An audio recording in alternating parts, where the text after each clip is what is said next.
Welcome back to the channel, Living Stones. And on we continue with the story to Lilies, as this is a long standing vision that has now become a reality of reading out loud the work that I did in just sharing about freedom is found behind the iron bars called Two Lilies.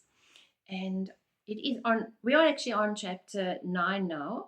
So hopefully you have been following along with the previous chapters and getting an idea of my journey with a lady and her brother as well, and the rest of the family, her daughter and her mother, as I built relationships with them. And before I start reading chapter 9, I see here there's a reflection. As I said, many people came with on those trips to the prison when I was teaching the health exercises and having a chance just to share words of encouragement and pray with the juvenile girls at one stage. And here is a reflection from a friend who traveled with me one time. It is very hard to explain my feelings, strange, awkward, and sorry for the person we were actually visiting. We first visited Patricia in the female section of the prison. I'm not sure what I expected. Well, I think I was expecting what you see in the movies, like sitting around a table or talking through a telephone system. I wasn't expecting to see this person so happy, excited, and talkative, and most definitely not looking sorry for herself. We sat in a corridor and chatted, and too soon the hour was up. Then visiting the male section of the prison on another occasion to see Pierre was totally different. Very loud, boisterous, noisy, and seeing the men all in orange outfits like in the movies. Strangely enough, I felt more compassion towards this prisoner. Why? I can't say. He seemed to be a person who wanted to be on his own and just get on with the work that he had to do. More people should be given the chance to experience what it's like inside the prison, and maybe we won't have as many people behind the bars. So that was a reflection from someone who came along and visited just the one time. I will continue in chapter 9 now, where the scene is that I'm sitting on the bed where, God willing, Patricia is going to sleep when she comes for her weekend out before parole. I reflect on the visit I had with her yesterday, and we chatted about the weekend and what food she will order. She shared about her new duties. It's best to share the following extract from her letter as she describes it in her own words.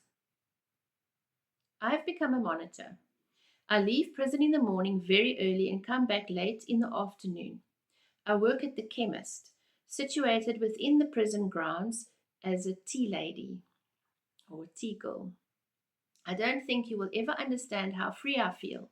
I see every day God's handiwork, and I listen to the birds talking and dating and just keeping me company on my walk to the chemist. I sit under the trees and feel the grass under me, and I can play with the sand. I'm so grateful for this.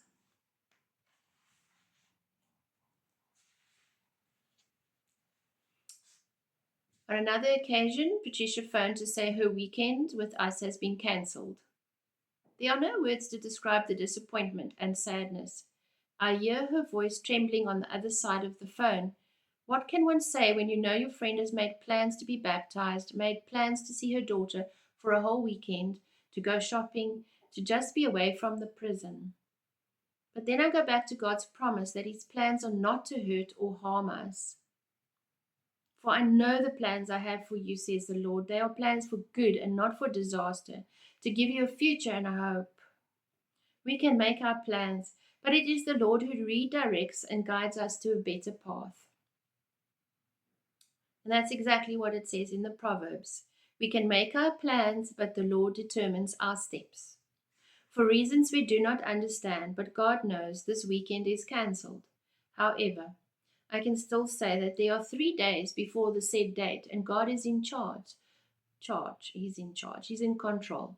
So if God opens this door, no man can shut. And that's what his word says in Revelations. What he opens, no one can close, and what He closes, no one can open. I pray tonight for peace for my friend and for wisdom and understanding. And I pray she seeks God's face for peace in this decision. God must have something better planned. And I pray for God's will to be done. So important that it's God's will. And as I continue reading on to the day I came home from my dad's house with the 2 flower pots. And inside the pots were actually miniature lilies that my father called peace lilies. How ironic that he should give me 2 pots to take home with these specific plants. I had written my dad a Christmas note and had thanked him for sowing seeds of love and peace into our family. And I found out that our family's name's motto had been Pax. P-A-X. It's actually a Latin word and it means peace.